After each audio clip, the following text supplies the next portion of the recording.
Hello everyone and welcome. This is the fifth video in this particular discussion series on business marketing, and I hope that you're still with me with all of those discussions that we had in this lecture series, and I hope that you will be with me until the end of this particular lecture series. Now, if you're new to my channel, consider subscribing and clicking that notification bell so that you will be notified when we will be uploading videos like this. Now, we begin this video with the concept of value chain.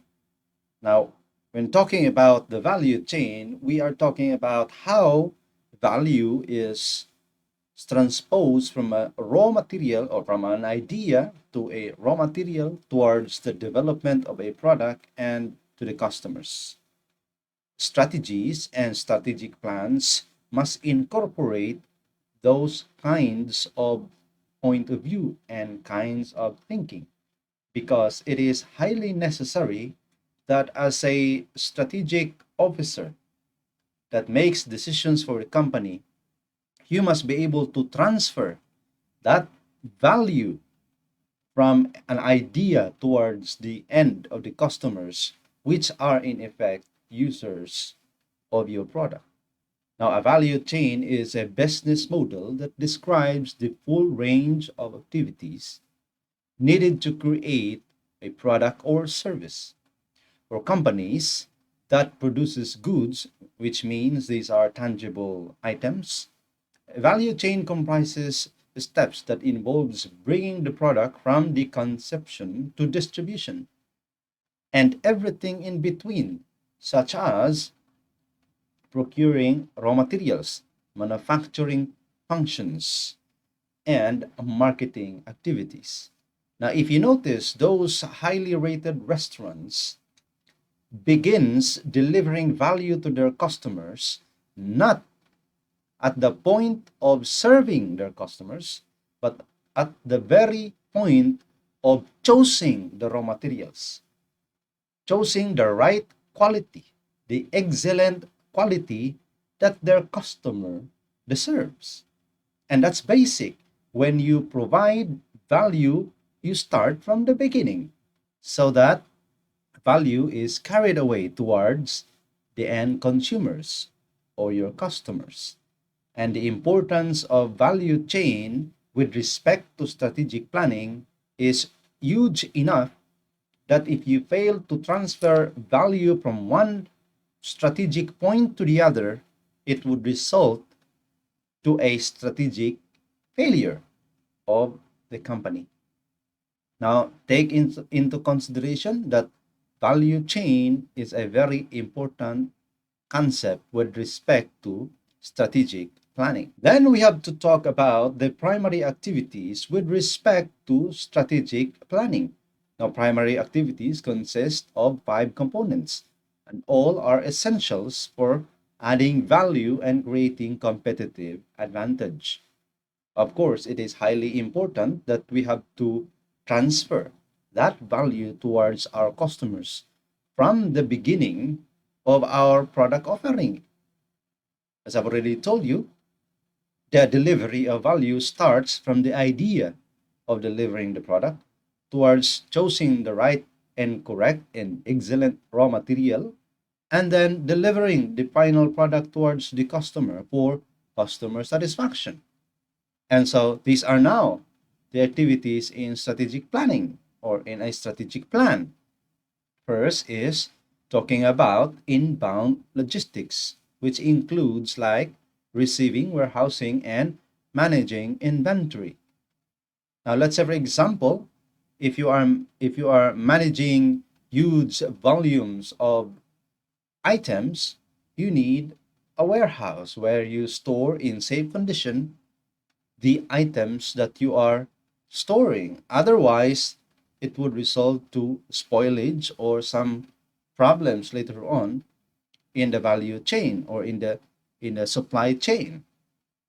Next, we have the operations, which includes procedures for converting raw materials into finished products. This now talks about operations management. Now, when we talk about operations management, it talks about how specific companies produce products, tangible products, in in a standard that is acceptable and at par with the world. That's the reason why we have quality assurance and quality management like ISO, right? Or let's say there are a lot of measurements that you have to take into consideration to be at par with the standards of the world under the total quality management. And that is incorporated into the operational processes in order to ensure that products that comes out of that specific process is of high quality that is acceptable. And so that's the reason why many companies adopt the standardizations.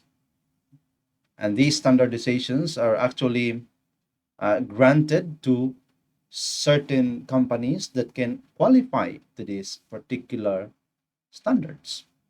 Then we have outbound logistics. This is sort of a delivery of the final product. All right. Now, this includes activities to distribute the final product to the customers.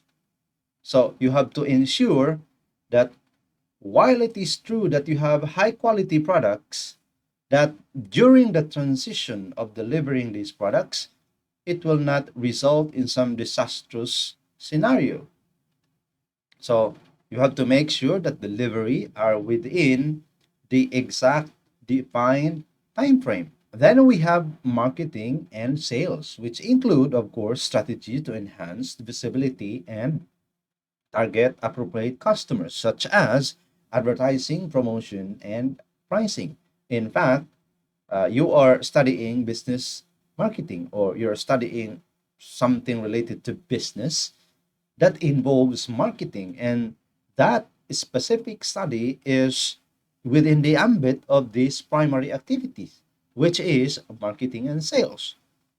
It is a very important aspect of the strategic perspective, because if you fail to introduce correctly your product to your target audience, or you just miss the correct market segment for your product, then you will have problems later on, because that would affect sales in general. And so that's the reason why you have to conduct thorough marketing research of which your product belongs. And then you have to conduct specific targeted advertising and promotions, and provide strategic pricing in order for you to have a positive effect on your sales.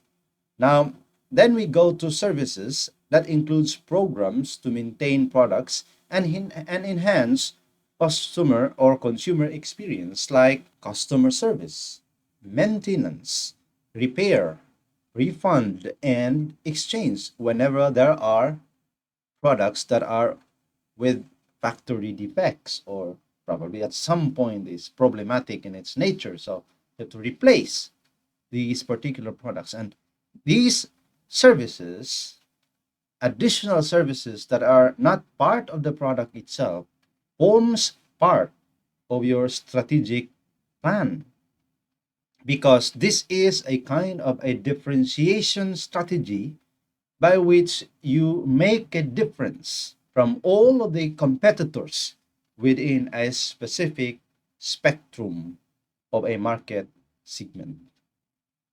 Then we have to go to support activities. So these are activities that helps augment broadness of the strategic perspective. And the role of support activities is to help make the primary activities more efficient. When you increase the efficiency of any of the four support activities, it benefits at least one of the five primary activities. These support activities are generally, again, and are generally denoted as overhead cost on a company's income statement. Now, let's say, for example, number one, we have procurement. This concerns about how a company obtains raw materials. And so, if you know what your product is, you should know where to procure raw materials in order to produce these products. And so that is a very important aspect in as a support activity towards the primary activity, which is production of goods. And then we have technological development, which is used at a firm's research and development department or research and development stage, like designing and developing manufacturing techniques and automating processes. This also affects operations. Then we have human resource management, which involves hiring, retaining employees who will fulfill the firm's business strategies and help design, market, and sell products. So, human resource affects everything. It affects all of the aspects of the primary activities because all of those specific components of the primary activities involves human person. Then we have infrastructure, which includes the company's system and the composition of its management team, such as planning, accounting, finance, and quality control. These are the support activities with respect to strategic plans. Then we had the central role of strategic planning. Now, there are three key areas of strategic planning. First, we have managing the business as an investment portfolio. Second is assessing the market's growth rate and the company's position in that specific market. Then we have to establish a strategy on what are we going to do upon knowing what is the totality of the investment portfolio of a particular business and knowing the potential of a specific market and the company's position in that market. And so we have to establish a strategy that would help us at some point control or at least increase share in a market segment. Then we proceed to marketing plans. Now, remember, when we talk about strategic plans, these are broad in nature. Now, marketing plans, on the other hand, is specific. Now, marketing plans is almost always, if not always, only a fragment and part of a strategic plan.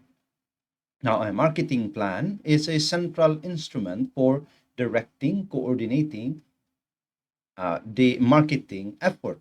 It operates in two levels, strategic and tactical level.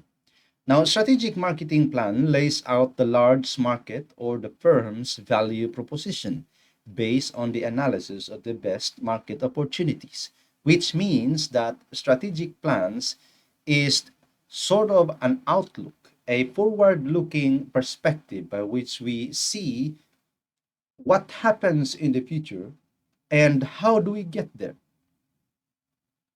Now, the strategic plan is proactive in nature. We anticipate what will happen in the future and we provide certain ways by which we arrive at that desired future. However, in tactical marketing or tactical marketing plan specifies the marketing tactics including product features, promotions, merchandisings, pricing, sales channels, and service. Now, when we're talking about tactical marketing plan, it talks about the actual implementation, the mode of implementation, how things are going to be implemented, how things are going to be performed and executed in a manner that is according to plan, and that is the tactical marketing plan. It is specific, it is highly goal oriented, and it is more frequent than strategic marketing plan because tactical and marketing or tactical marketing plan might happen on a day-to-day basis. because it depends on the situation on the ground while implementing the marketing plan. And so that is a tactical marketing plan. Now, we have here certain levels of uh, planning with respect to marketing or in management in general. We begin with planning, which of course starts with corporate planning on the higher ups, the higher level of the company or the corporation itself. Then goes down to division planning depending on the direction to which board of directors or the directors of the company wants to go. Then to the division, then to the business planning, and then product planning. And all of those plans will be implemented. All right. Now, upon implementation, there will be organizing, of course. It should be organized, all of the processes. We have what we call as in operational management. We have in operational management a concept of what we call as the critical path method, which of course seeks to organize the processes within a specific construction or a specific process and identify critical path of which are very dangerous with respect to the process as a whole. And so you have to organize well in order to harmonize all of the processes that one specific stagnant process will not affect everything. And then we have controlling, which is measuring results.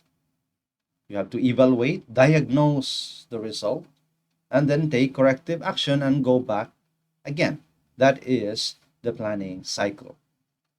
Now, there are four planning activities. We have defining corporate mission, establishing strategic business units. Now, these strategic business units are actually sort of a variety of a product offering or a business model within a particular company that caters different geographic location or ethnic group or market segment.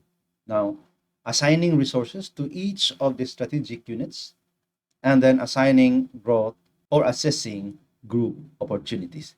We'll be discussing these particular uh, activities in the next video.